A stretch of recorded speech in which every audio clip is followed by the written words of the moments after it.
What's it, my sweet? Okay, dokes.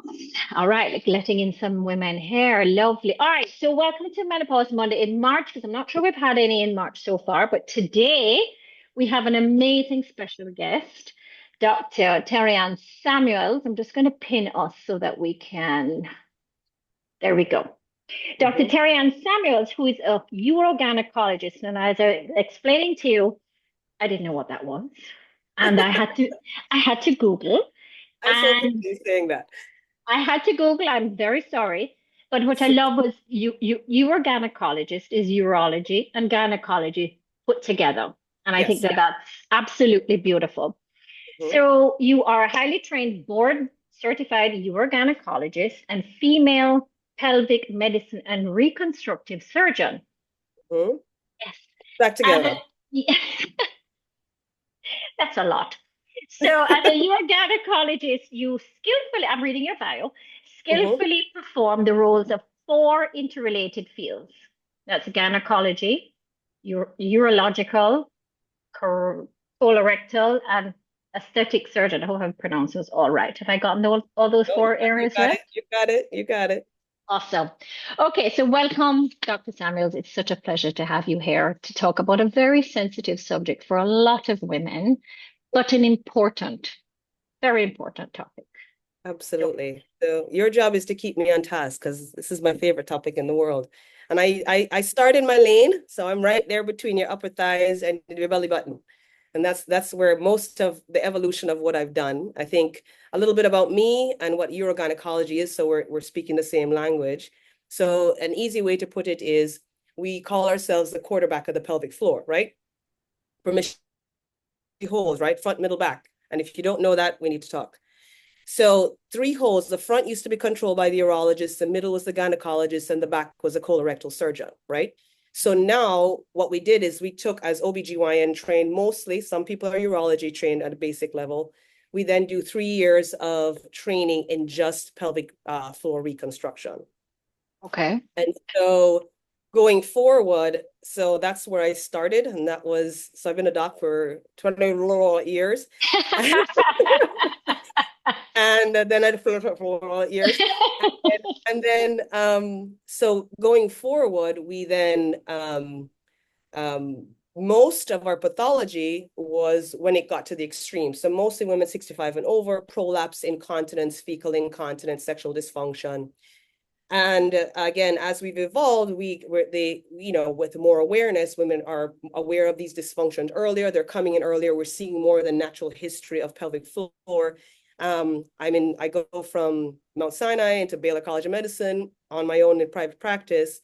And as this evolution is happening, these menopausal patients are coming in to a good portion. And the one, their tissue is doing so selfishly. I got into this because their tissues were better, right? So as a surgeon, my outcomes were better on the patients who were taking the care of themselves in menopause, who were on hormone therapy. And then fast forward a little bit more, they were also happier people. And I was like, hold on a second, you're happy and your tissues are good. So wait a second, what's going on here? And so that's how we've evolved into the menopausal aspect of my practice, which it fortunately is now, or unfortunately, or both, is the 70% of my practice as we speak, and has been fantastic. So I do manage hormones kind of, and now do pelvic recon, urology, colorectal. So we stay, the evolution is from the center, but we manage the whole patient in terms of this transition. Wow. I think that that is incredible. That's a lot. But what I think is what you said was 70% of Yeah, your patients are, that is incredible. yeah, yeah, It's absolutely. that's incredible that women are seeing this as something to be addressed, Oh, yeah, fixed, right. awareness rather than just, and I think that that's beautiful. I think that's, as I said to you earlier, the fact that we have Well, options. they are driving this. If you had asked me 2 years ago, could you have a practice that is mostly menopausal women? I said, nah, yeah, that's not So possible. you're saying that has happened in the last 2 years? You've The had that. last 2 years, in terms of it being primarily a menopausal practice, It's really evolved over the last, I've been doing it for a long time without the specific focus. And now it's become, and if you had asked me 2 years ago, I would be like, oh, that's crazy. But they come in here, and it's a testament to the fact that we are getting a voice, we're getting a vocabulary, we are demanding more. And I am doing this in response to the amazing patients that I have who come in and say, here's where I am, here's what I need, this is what I need to accomplish, how can you help me? And so I'm really in their service. I love that. I love that. I'm so happy to hear that women are, through conversation, Mhm. women are having the conversation and they are doing something about it. Okay, so let's start at the basics. Let's start as to understanding why menopause has effect on pelvic health. So Oh, yeah, let's just start right where at the beginning. Why is so it that menopause, this happens to us during menopause? so the answer to that is extremely simple. By definition, menopause, if textbook, is 12 months without a period, right? And it's the transition hormonally from one stage to another. Almost, so I want you to start, as I talk, I want you to start thinking of menopause in terms of puberty, right? There's going to be a transition of hormones that, well, those hormones in puberty got you ready for the ability to reproduce. These are going to get you out of the ability to reproduce, right? And so we deal with the effects of that. Um, and the pelvis is simply, the organs in the pelvis are simply the ones that have the most receptors from a hormonal perspective. Okay. And that's simply why you're going to have the most receptors, right? The organ that changed the most in puberty was your pelvic organs, right? Despite everybody, acne, hair growth, breasts, blah, blah, blah, right?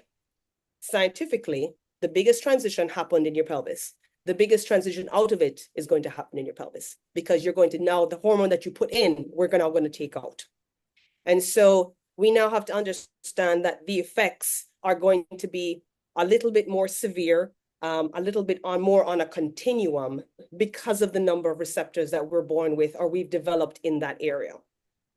Okay. The second thing to address is when you talk about pelvis and people talk about pelvic health. Now, the pelvis for you and for women, with when we are trying to discover this vocabulary, is a word that encompasses a lot of different things. All right.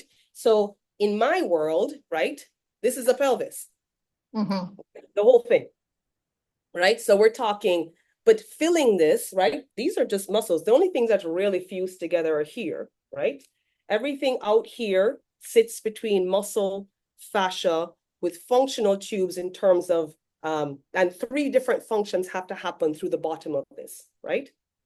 So there is a whole lot going on, right?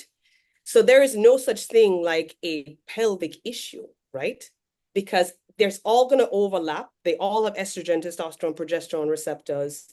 And it's going to be different things for different people. Okay. So I want you to bear that in mind as the conversation goes on, because the pelvis, again, huge place, right? Amazing things happen. In my opinion, this is the center of the universe. Once women learn to own that, then the world will change. Okay. All right. To continue. So you have this pelvic, you have all of these moving parts then, if you will, inside. So how does menopause then affect each of those moving parts? Or Each when I one of say them, that, what's happening during menopause that's causing the it's the decline or withdrawal whatever? it's the withdrawal of those hormones, right? So that hormone allows, when you go through puberty, it allows the functionality to occur, right?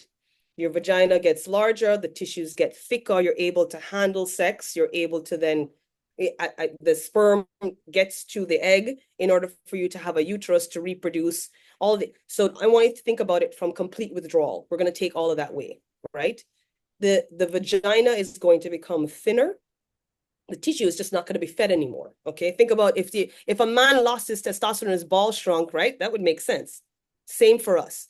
So we take away our tissue becomes thinner and drier, and to a larger extent than our external tissue, because of the number of receptors. Okay.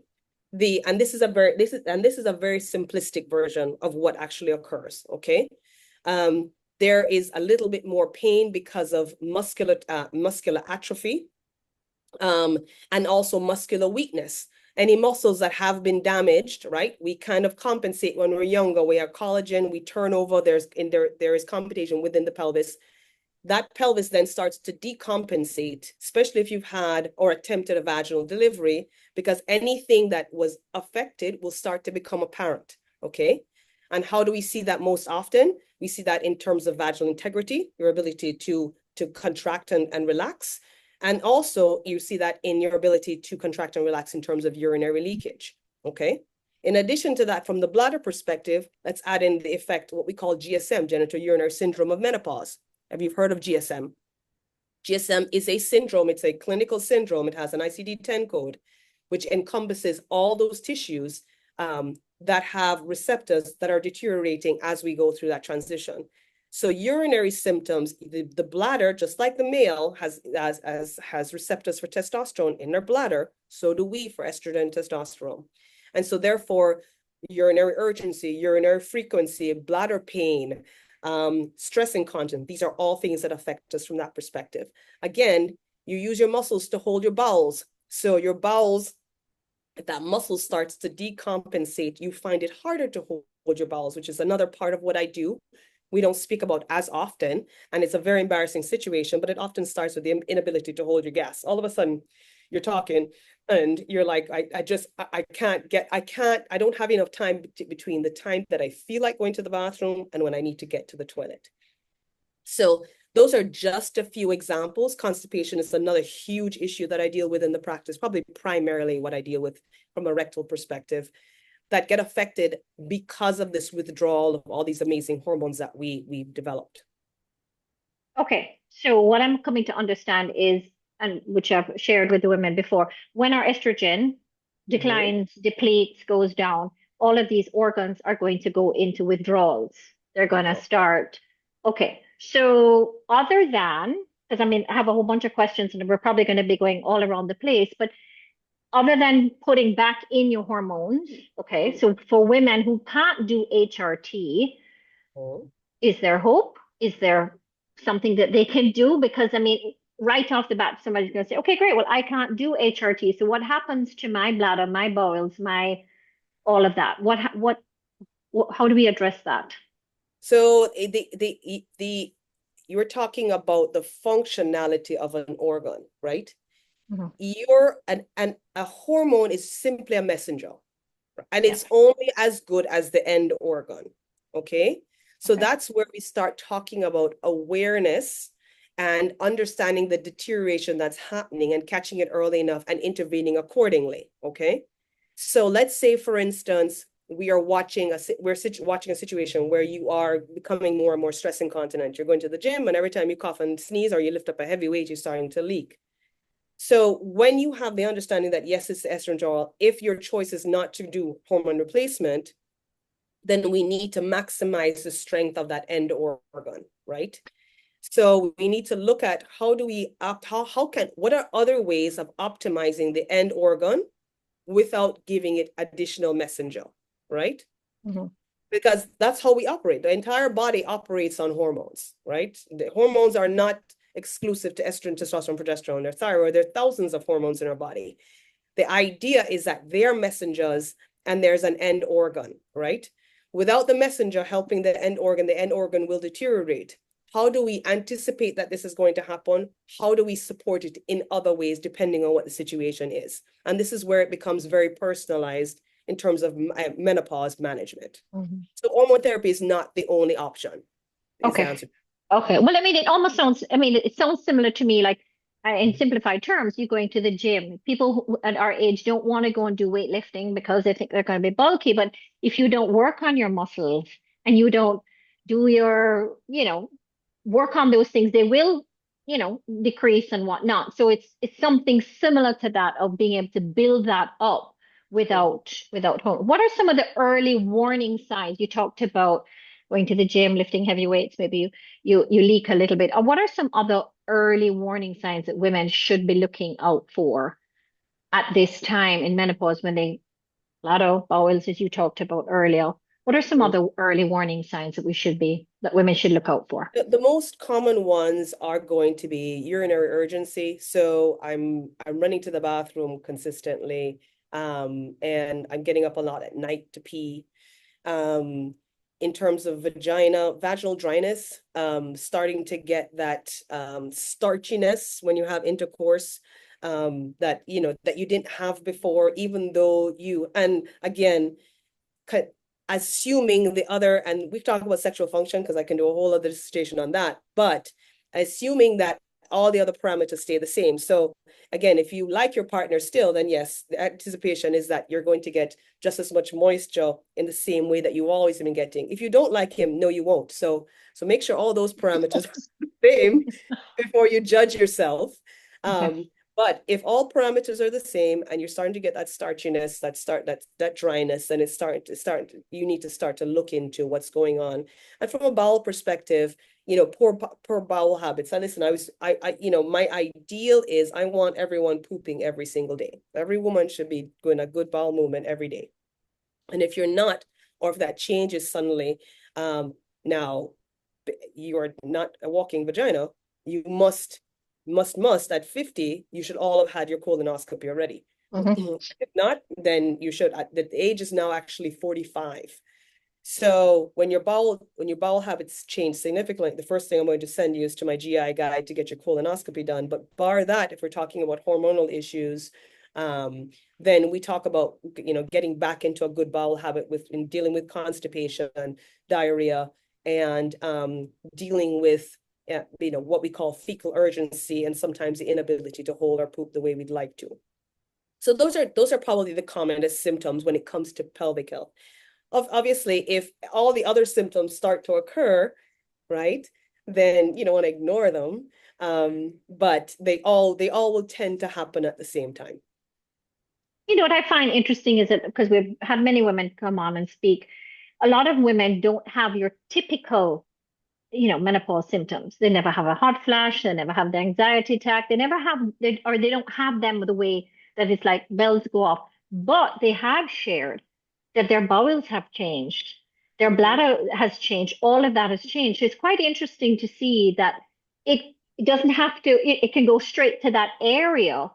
Go straight to that Go area. straight to that area. And I think that As a that's matter of fact, in accordance with what you're saying, it's actually happening more often than we thought now that we're paying attention, right? that's it. Yeah. So now that we're paying attention, it is happening more often than we thought, as probably because, as we discussed, the number of receptors for these sex hormones in the pelvis. And so therefore that dysfunction starts to happen earlier. But a lot of women don't want to, or maybe they ignore it. You talked about constipation versus, being able to hold your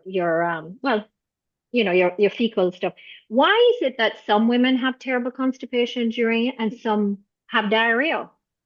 Is it just the amount of hormones that have, why is it, is there something behind that? Because that is again, I could do another hour on just constipation. we're going to have you come back, darling. We're going to have you back. Let's do that. But Yes. you have to understand that your bowels are under both sympathetic and parasympathetic. So it's actually, under both your brain control and spinal control, right? Like, so a lot of things, and your bowels hold a lot of quote unquote your emotions, for lack of better terms. Mm-hmm.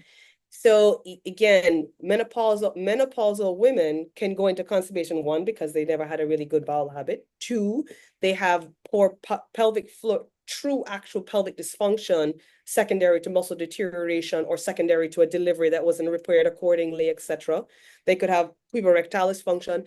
They can have anxiety, which goes up singularly with menopause, which affects their ability to poop, right? If you're a pooper who all your life you've been, you poop because you are a runner or a dancer, and you turn around and all of a sudden you don't feel like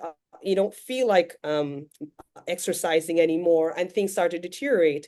The poop is a symptom that you notice the most, but the reality is that without that exercise, you needed that to poop. So I'm taking all of that into consideration when we're deciding how we're going to move forward. Then talk about diet and dietary deficiencies. and all of that stuff. So you can, I mean, I'm only, tip of the iceberg, right? This party's only starting. Let's go to poop, right? like, like, right? Yeah. But the But one it's thing I do important. know, Yeah, the go one thing ahead. I do know is that if you fix somebody's poop, if you get a good poop in every day, I'm telling you, it's the highlight of your day, Yeah, yeah, yeah.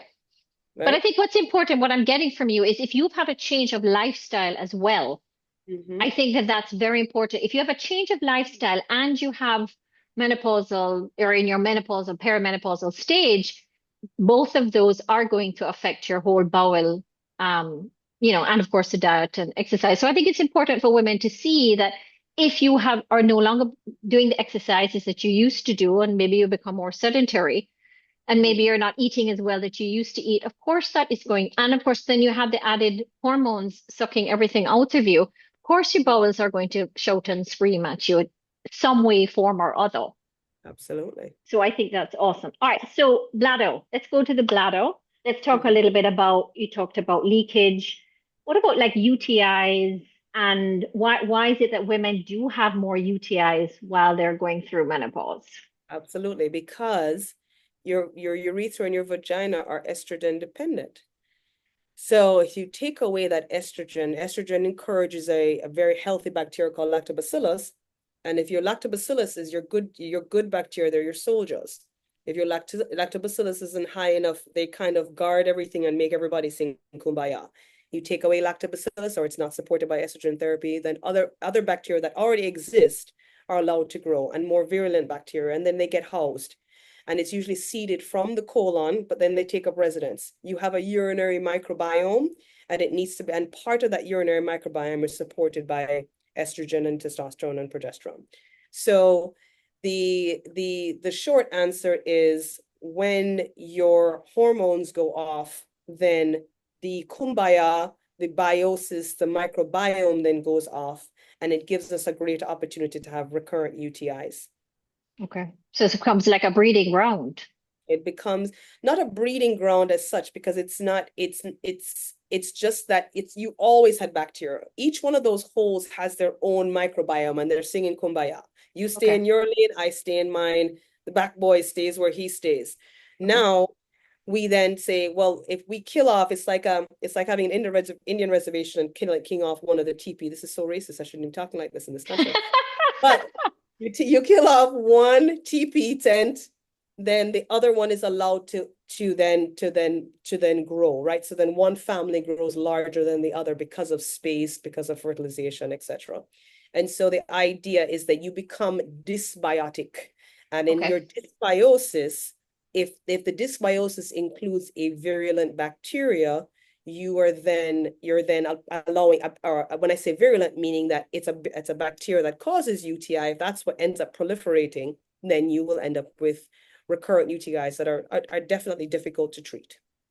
Okay. But you're saying that if we did, again, for women who maybe have an increase in this, maybe they didn't have it before, it could be a warning sign. Hey, something's not level going on there, not symbiotic, as you say.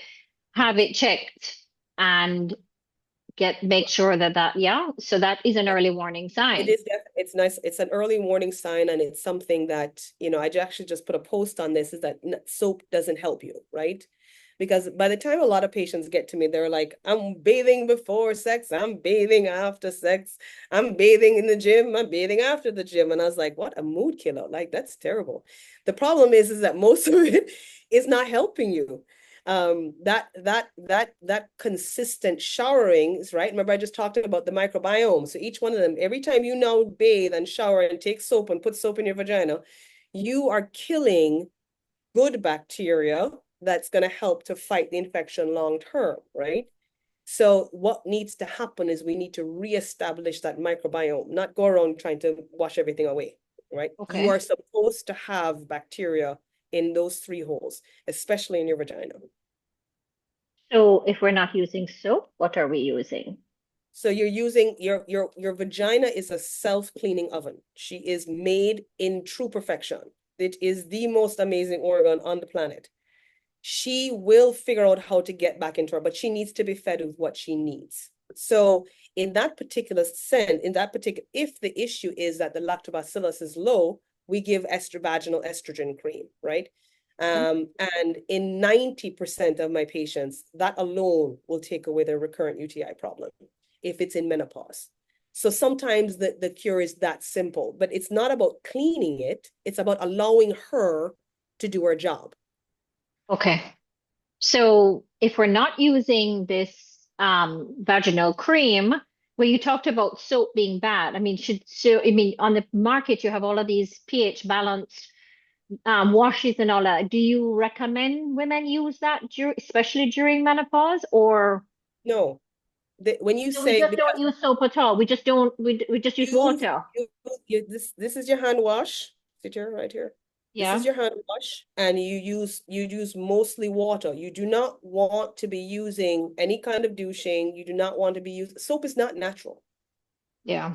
Soap is not natural. We've equated in our mind soap equals clean, right? But Hmm. soap, you wouldn't put soap in your mouth. You want a True. clean mouth, right? You True. wouldn't put it does taste good, I get that. But you wouldn't put soap in your mouth to clean it because we know there's bacteria in our mouth and we need to get it through our head. There's bacteria in our vagina. You cannot clean that. If you take away a lot of the bacteria in your mouth, and that's where my brother becomes useful. Yeah. If you take a lot of that bacteria, you want that balance of bacteria in your mouth in order to be able to fight cavities and dental caries, and you want the flushing in your vagina. Drying it out and taking away the good bacteria with soap does not help. Okay. So just as you said, hand and water. I mean, you're using soap everywhere else, and it Yes. will maybe naturally flow down in that area. I mean, excuse my ignorance, but you wouldn't actively put it on your hand and No, soap you your don't whole want, area. you do not want, it's not helping you. Now, I get it. Woman to woman, there are times when it becomes annoying. For instance, if you have a long, lengthy period and you have that little dripping at the end and it kind of gives an odor, and I get it. Sometimes it feels good, but when you talk about douching, I would just take a squeezy bottle with some water. I Okay. wouldn't, put a squeezy, put the nozzle at your vagina, squish it and let it run out as opposed to putting any other chemical. If you absolutely need to, some women do, you could put a little bit of vinegar in it if you want to do it. But overall, my recommendation is just water and then let it float. If there is a smell coming from your vagina, such as bacterial vaginosis, that's a Hmm. dysbiosis. Here we Hmm. are, back to the original argument, then we need to get that treated. Yeah. Okay. Well, that makes a whole heap of sense. And I'm glad that you brought that up because I think it's important for women to know what they can do in the Hmm. situation of menopause to support themselves. And I love that. So you and I, we did bladder and we've done that. Let's move a little bit now to the sexual health because we talked a little bit about that before, the pelvic floor, your favorite topic. So again, we know why menopause, the decreasing of the hormones, affect the sexual function. But other than dry vaginas, which we've Mm. talked about on the show many a time, what else is there that women um, look for as warning signs that things need to be attended to? And so again, this is a very interesting topic, and let's take it back a step because there's a philosophical component to it, right? Yeah.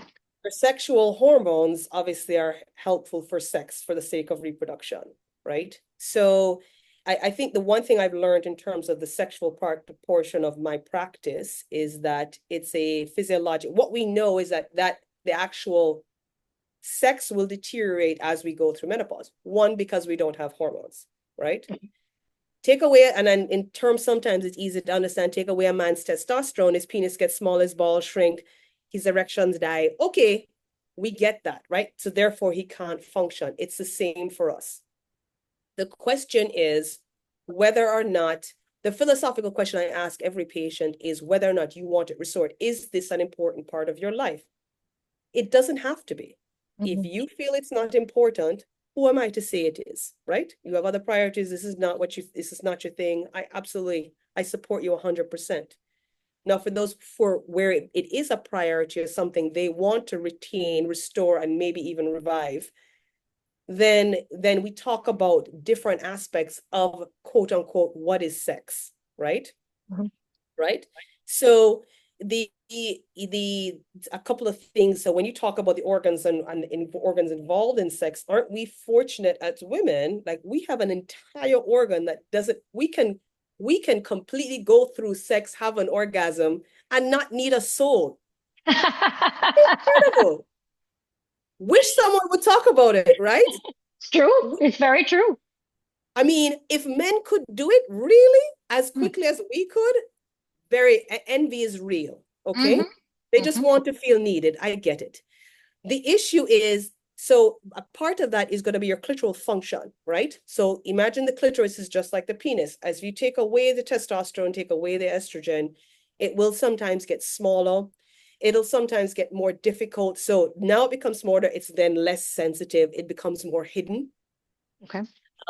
Number one. Two, in terms of your ability to orgasm, the most common complaint I get, and it usually starts at early 40s, they were like, you know, the guy on Price is Right, and he's going up the hill, and he's like, yeah, this is great. Everything's wonderful. Okay. Oh, look, hold on a second. You were just here. Where did you go? Where did that orgasm go? She was just here. Like, damn it.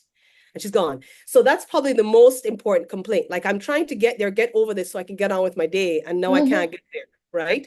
Love it. Um, it's frustrating for both people involved, right?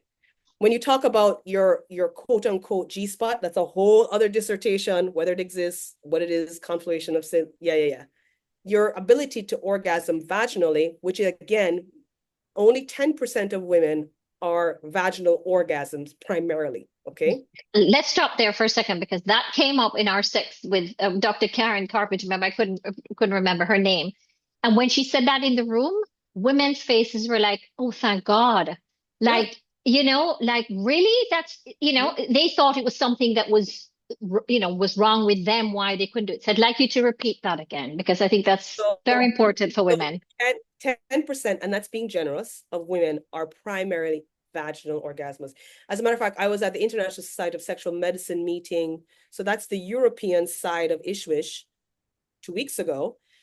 And they did a poll of the female docs in the room, and 87% of us were 87% of female doctors were clitoral orgasms.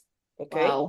Wow. Myself included. So the reality is that for most women, and I'm saying that not that they can't do vaginal also, but I'm saying primarily Mhm. clitorally. Okay. Okay. Hmm. So that vaginal portion of it though needs stimulation, and most of that sensitivity, quote unquote G spot, is on the anterior wall, the part underneath your bladder. So let's add in something else. So if your bladder's acting funky, I can tell you sex becomes a little bit chunky, right? It becomes interesting.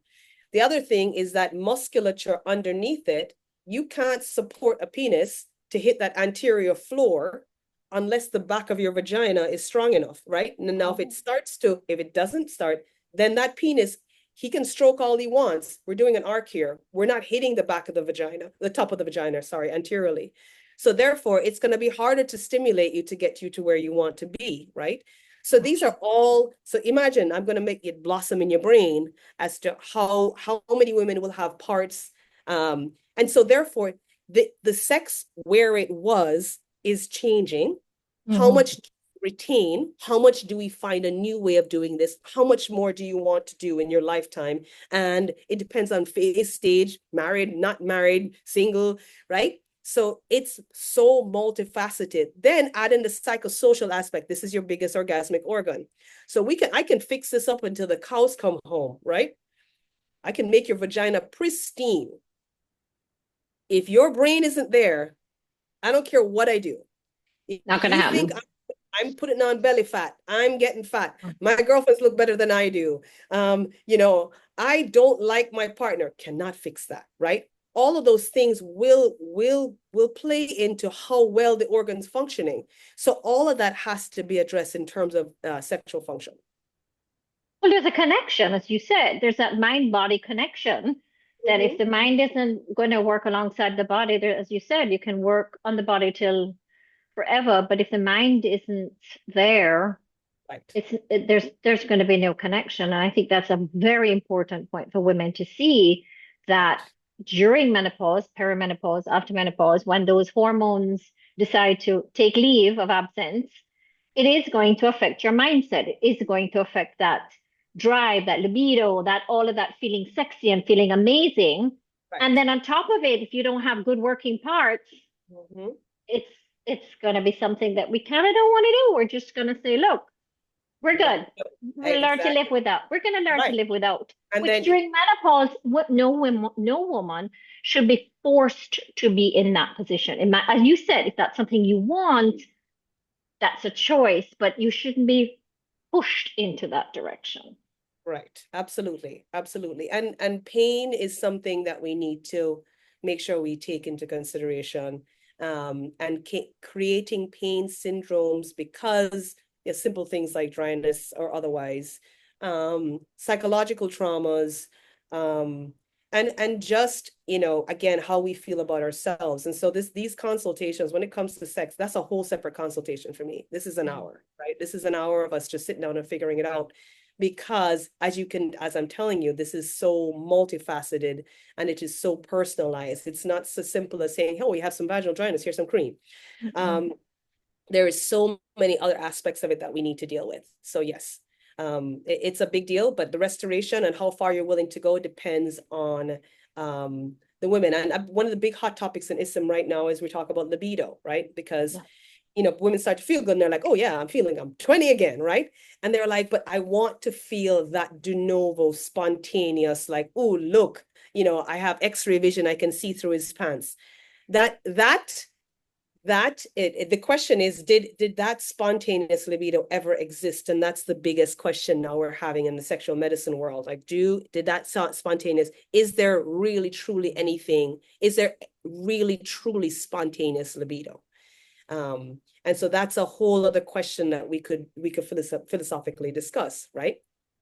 But I think And I women feel that when they're in this stage, they've lost something that they thought that they had before. So they're desperate to go back to how they were. But as you said, was that really ever there at the beginning? I mean, I'm thinking back to myself. I'm not sure that that was ever there. Would I want that back? Absolutely not. I think it's recreating or reinventing what you have now Mhm. and making it work to your lifestyle, to your mind, to your body. Mhm. That's the way I see it.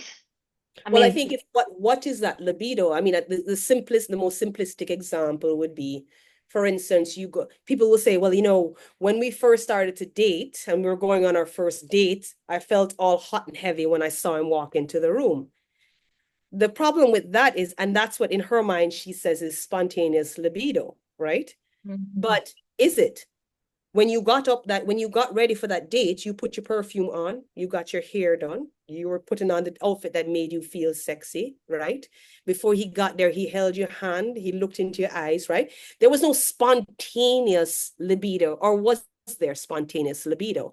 There was preparation and quote unquote foreplay that we don't recognize as foreplay. And again, as we get older, the trend is, as I go through my patients, is that what that is. Right now, I may not be turned on by your cologne and you holding my hand, but man, if you take out that garbage or change that diaper, man, I could take you down in Yes, a heart, right? It's yes. it's it's the perspective on what leads to quote unquote that spontaneous libido. The other thing is that if you keep having really rough sex in that it doesn't feel good, how the hell do you think your body wants? You think your body's gonna wake up and go, oh yeah, let's do that again. No, your vagina has a mind of her own, and let me speak for her. She says to you, Miss Ma'am, we did this last week. It wasn't fun. Can we not do this again? Okay. And she will lock up on you. She will just say, "Bup, bup, bup, bup," right? Mhm. So again, it depends. This is such a big machine, but that has to be very much handled on an individualistic level to get women where they want to be. But understand that there is a change that is coming, right, with your sexuality because your sex hormones are being removed. And Mhm. what do you want to do with it? That's powerful. That's really, really powerful, you know. When you think about, again, where you're coming from, the change that you're going through, your mind is playing it's a huge thing because you're reverting back to what you thought was. But as Mhm. you just said, to me, I find it more sexy when my husband does something that takes something off my plate. Mhm.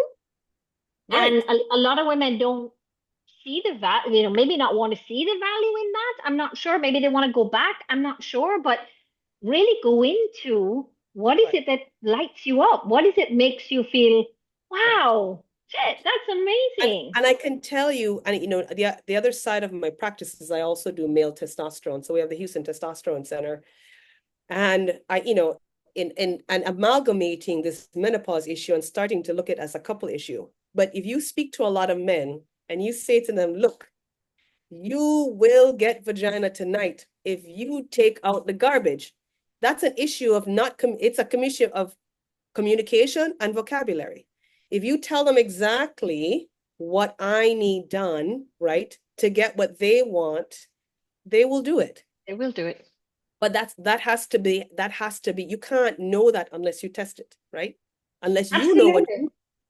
Absolutely. I mean, this is what I teach as a life coach. I teach my women, you Mhm, want something from your man, you be very specific and you mhm. tell them, this is what I want. And when he does it, it will make you feel good. It will make you feel, hey, and there will be a level of sexy that will come through at that point because Well said.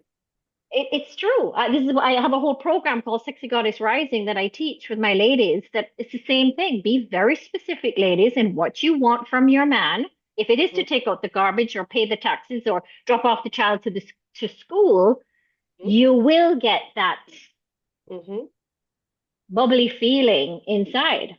mhm. Rather than I have to do everything. Oh my God, he doesn't do anything. That's a whole other topic. As I said, you and I could have a whole Understood. a whole show on this. But Yes. so when you talk about painful sex, what you're saying then is it can be a myriad of things. It can be vaginal dryness, as you said, from the hormones. It can be trauma. It can be a myriad of things. And I think it's important for women to go into speaking with somebody, whether it is a therapist, whether it's somebody like you, to figure out Mhm, why this painful sex is happening mhm, and it's something to be addressed. So I think this is a good segue for us to talk to head towards solutions, mhm. stuff that we can do to help urinary incontinence, the bowel, the bladder, everything that we have talked about. Because I think we've identified a lot of it is mindset. What's coming on upstairs needs to be addressed. And of course, the physical aspect of the decline in the estrogen and testosterone. So let's go into solutions. Let's go into natural versus HRT. What are some, okay, let's start with like non-surgical options then to improve your pelvic health. I know you said it was a big area. So maybe we could narrow it down to bowel or bladder. What are some non-surgical stuff that women can start doing to address if we're having leaky bladders or any of those kind of things? So again, the problem is again the root cause, right? So what the cause of it is, and I want you to think of pelvic pain almost similar to, I think the biggest known public conundrum would be back pain, right? Big topic from the neck down to the bottom, muscles, bones, joints, discs. I mean, that's exactly how the pelvis looks to us. Like it is very complicated. There's nerves, there's tissue, there's fascial issues, there are skin issues, there are sensitivity, there it goes on and on, bone issues, structural issues, and the pelvis is used for that amazing thing called childbirth, which does its own damage, right? So it's ideally you want to get down to what the root cause of it is. Secondarily is the issue of natural versus quote unquote non-natural remedies. So in my world, from a menopausal perspective, there's no differentiation. It is the treatment that works for the patient, right? The Mm. reality is, as a licensed carrying surgeon, I am responsible for, there are certain things that as a license, I have to be responsible for the outcomes of. And so therefore you will technically split them into quote medical and not medical. But in my world, in my mind, they're all the same. From a medical perspective, for FDA to approve them, we have to put them through trials. We have to make sure that they're safe. From a non-medical perspective, you don't. The problem is, are they useful? Yes, but the problem is that will we ever have trials to differentiate that? Will we have randomized control trials to prove that something is unlikely unless someone's going to earn big pharma money from it, right? Who's going to do the thousand patient randomized control trial? Who stands to benefit? Nobody but the women. Oh, we don't like women. We already know that. And we don't like children. So, it's one of those things where I think that if patients find things that work for them, then that it works great. Okay. The understanding that it is a muscular, structural, bony environment is important, right? So understanding that your bone health is important, muscular Mhm. strength is important, and estrogen fed skin is important for your sensitivity and for the ability to engage in intercourse. So from the most non-invasive, you're talking about lubricants, right? I mean, sometimes our consultation stops there. Most women are using KY jelly, and I'm like, what KY jelly is for kids? Who uses KY jelly? Like, that's for my So what teenage. is it this, I mean, So that's what you should yeah. be using silicone based unless you're using sex toys, which you should not. You can not then use a hybrid, which is a half and half. You want to be using silicone based lubricants. Why? Because it forms a little bit of a film for you to glide on. Okay. KY jelly is a problem because as we get older, the skin atrophies and becomes KY jelly is water based, so it absorbs it. So and anybody who's had sex with KY jelly, I will tell you right now, you start, it's all good, and then it becomes a sticky mess. And that's because you are absorbing a lot of it, the water content in your vagina, to try and protect itself. And so it doesn't create that glide to be able to last through a whole intercourse session, okay? Okay. Especially if penetration is involved. And so that's a whole other topic. So if you're talking about how do you get through penetration, then that is sometimes where my consultations just stop because we need to start using the right lubricant for the right woman as we get older. Then we have things like hyaluronic acid that just helps to beef up the tissue a little bit. Okay. Then we can talk about things like certain creams. You have intrarosaprasterone, DHEA. You have estrogen cream, depending on the severity of it. Then we get into more. Then we talk about energies. Okay, so when now it's 2025, right?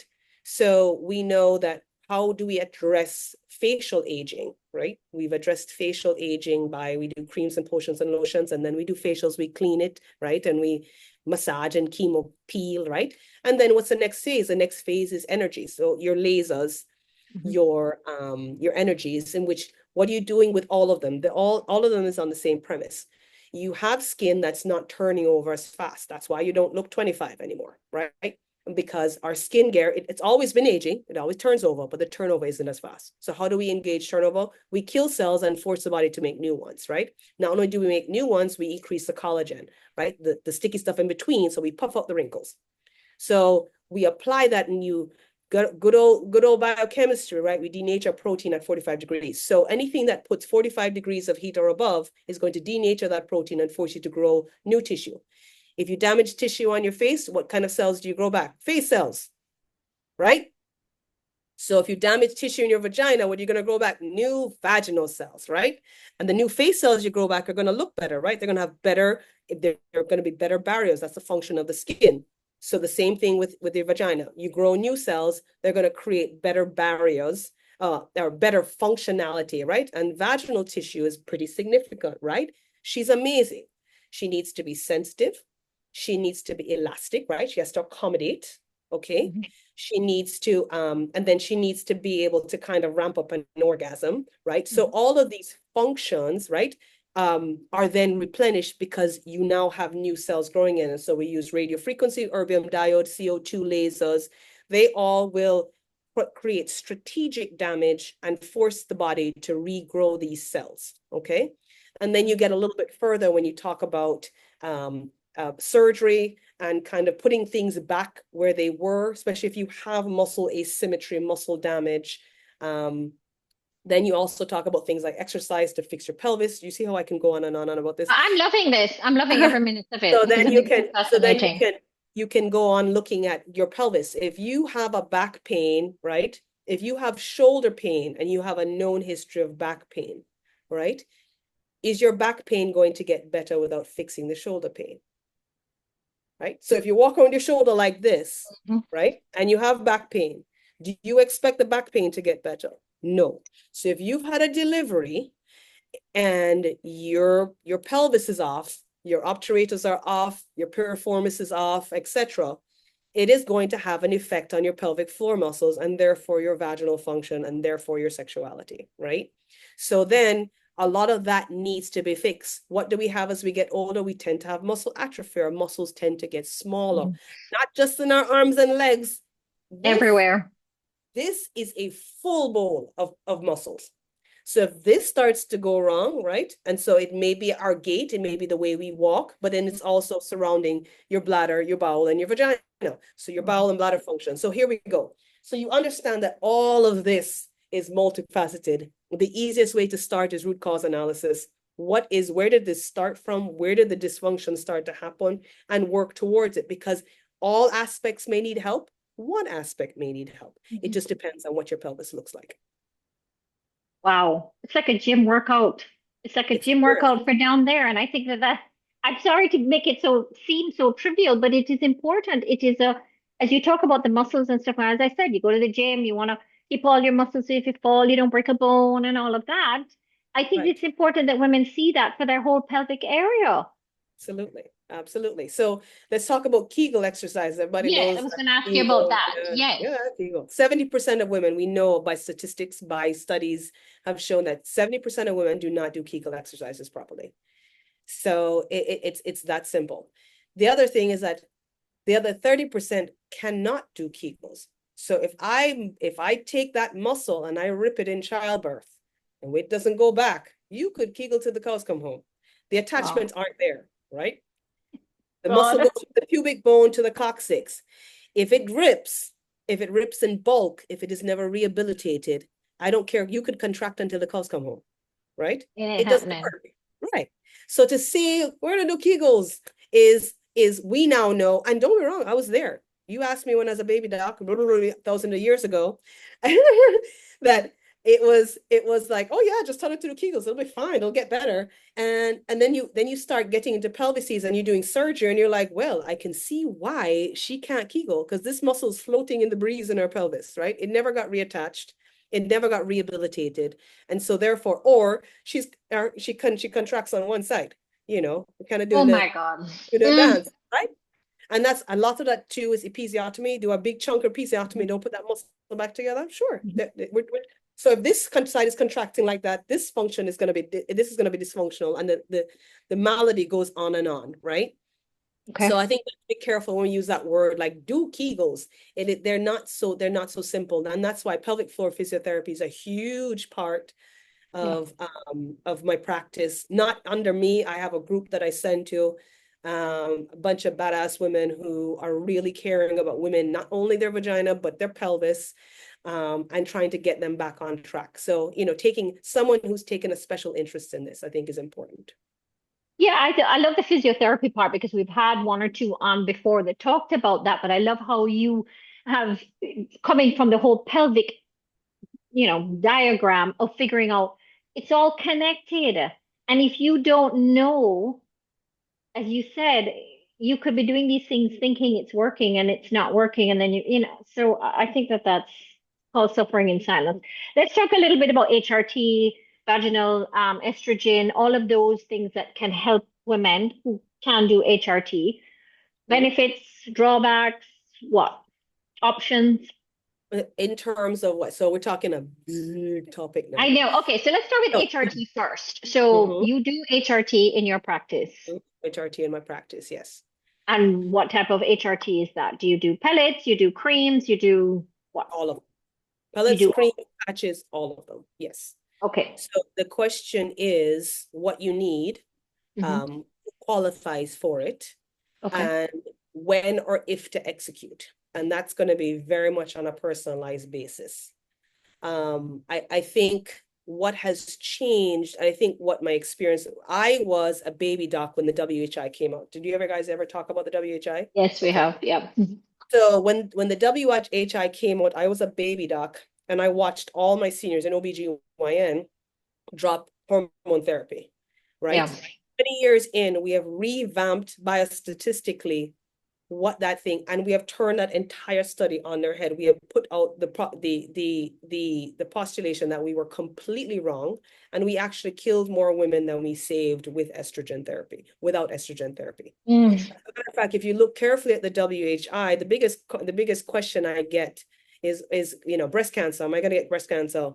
And if you look at the WHI, women on estrogen, and that's oral estrogen, which is the estrogen we stay away from, women on oral estrogen have a 22% decreased incidence in breast cancer. Women on oral estrogen at the time of diagnosis of breast cancer have a 44% decrease in mortality from breast cancer.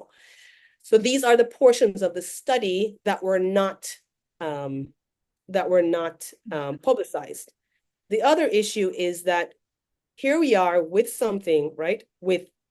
When we looked at it, yes, we looked at it. When you looked at it, the progesterone was actually the bigger culprit of issues. The estrogen was a culprit of increasing clotting factors, meaning blood clots. Even though women associate estrogen and breast cancer in that study, there was no association, okay? And so going forward, what's the most important lesson to learn from the WHI is that we went and we took it away completely. Yeah. Now, let's stop a second. If we analyze the number of men Viagra has killed, Viagra will be off the market. Think about that for a second. I did not actually think about that. Think about the number of men that have died, right? The big warning box is cardiovascular disease, right? Which goes up 100% over age 50, which is 99% of the men who use Viagra, okay? Exactly. So but we have never taken Viagra off the market. We saw a problem or potential problem with one study, okay, although powerful in terms of longevity and randomization. And what did we do? We pulled it from women. We said, you can't have this anymore. True. Now, I want women to stop and think about that. Mm-hmm. And that's where I get on my high horse and I go, no, with my population of women, you get the choice. You discuss the risk, benefits, and alternatives, right? And then decide what's best for you. And here's the women who get the biggest disservice. American Heart Association, October 2022 came up with their statement saying very clearly, what's the number one thing that's going to kill you? Yep. Cardiovascular disease, right? Absolutely. What's the statistic for cardiovascular disease? There are two of us in the room. My partner will walk in a second. One of the three of us, you, me, or her, will die of cardiovascular disease in this lifetime. Far quicker than we'll die of breast cancer, okay? And when I mean quicker, right? But yet, there's not one cardiologist that can tell me, because American Heart Association, not OBGYN, stated very clearly, you drop your cardiovascular risk by 50% on estrogen. Yep. Okay. So for the patient, so an example, I'm rolling into an example for the patient who says to me, my mom had a stroke, my dad had a heart attack, my brother had stents, is on blood pressure medication, I have blood pressure, right? And she's coming to say to me, I'm worried about estrogen and breast cancer. Oh Lord. I said, tell me one of the things that you're doing right now that's going to drop your cardiovascular risk by 50%, because I can tell you that's going to kill you. I'm already telling you that. Okay. So for her, quote unquote, even if the risk, she's made that risk real in her head, that risk is worth taking because, again, statistically, she's mitigating what really is going to kill her. Do you understand what I'm saying? I do. So I do. So that's why this has to be a giant discussion before we start saying, I can go on this or can go on that. The second point is we talk about hormone replacement. There are many hormones. DHEA, we have testosterone, we have estrogen, we have thyroid, which is a huge portion of what we do. Okay. So we talk about the number one patient who comes in and says, I can't take it because I had breast cancer. I can't take it because my mother had breast cancer. I said, but you can take testosterone, and then they're silent, right? So there are hormones that you can take to mitigate those symptoms in menopause that are not estrogen or progesterone. We don't have to have that discussion if you're not comfortable with it, right? So again, hormone replacement is only specific to what you target. What are you trying to do, right? Question is having it available in forms that work with your lifestyle to get to where you want to be. Yep. So that's and I can only say that that's our approach to hormone therapy. Yeah. Pellets are one of them. I would probably say in my particular practice, most of my women's are, badass professionals who are killing it. And so these women don't have time to be getting up in the morning and putting on potion and lotion, and they're walking to my office throwing things at me, going, "Can you just put the pellets in and leave me alone?" Got Yeah. it.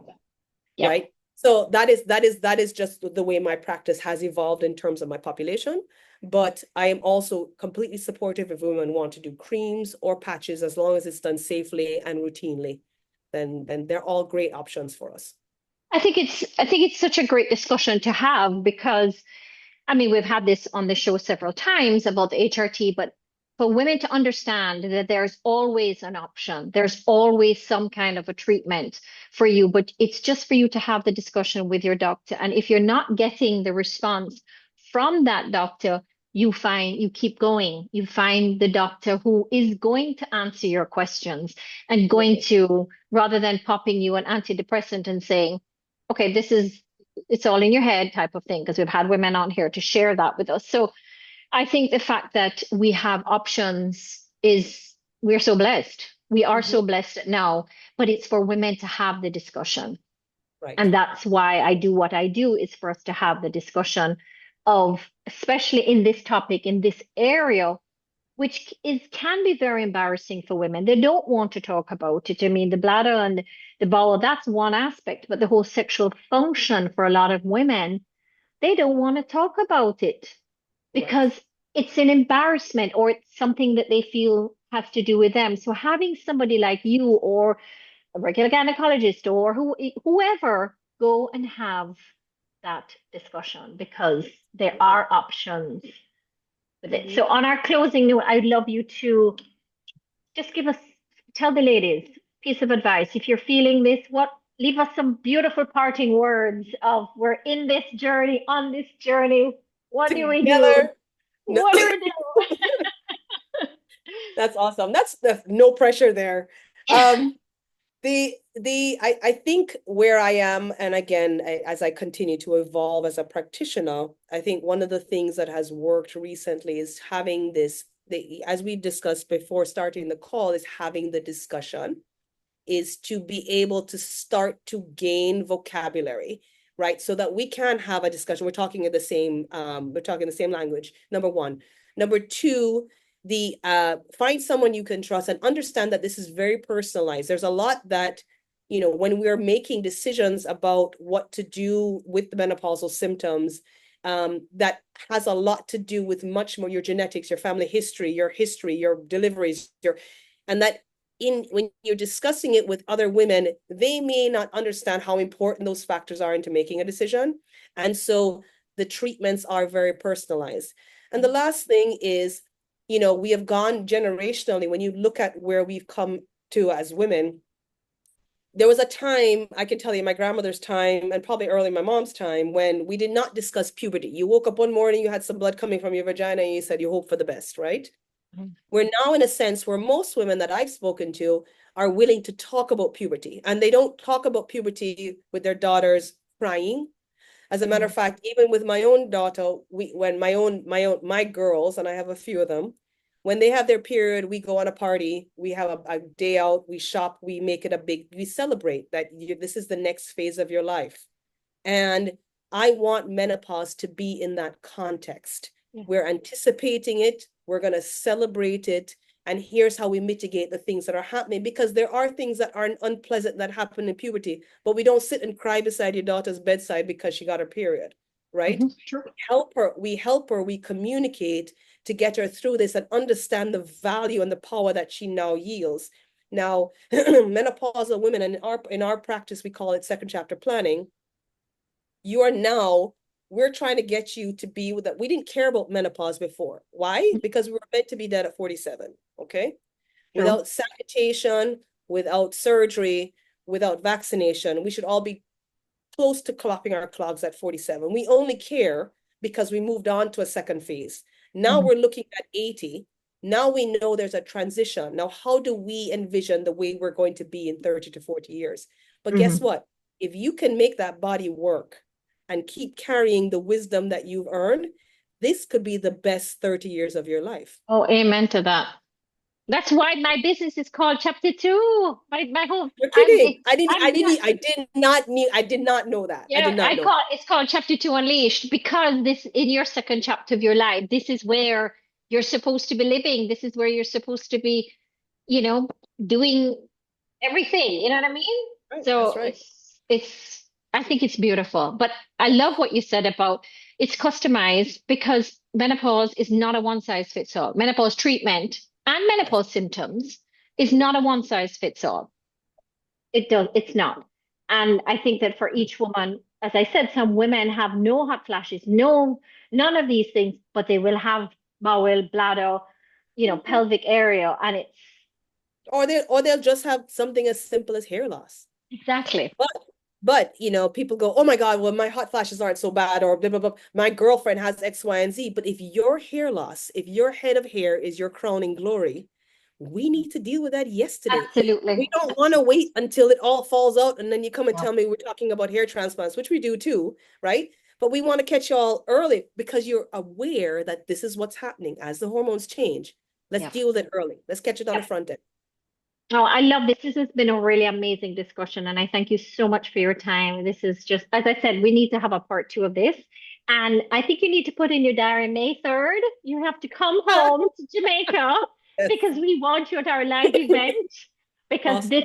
this is an incredible topic that needs to be talked about, discussed, put minds at ease, make women feel comfortable that as we go to the dentist, like your brother, we talk about these things, things are fixed. There's nothing different as far as I'm No. concerned. In menopause, there's nothing different. So Well, thank you for doing what you do and being a listening ear for these women. absolutely, I'm not stopping. It's not stopping. But thank you so much. I so appreciate you. Somebody is just typing it in the chat. These two, I had two lovely ladies. Thank you. This was an amazing eye-opening session. Much appreciation for all that was shared. Absolutely. Thank you so much, Dr. Samuel. So My appreciate pleasure, it. my pleasure. All And right. I look forward to seeing you back at home. Yes, yes. Yes. Keep in touch. Let me know. All right. Have a good one. Take care. All righty. Bye bye.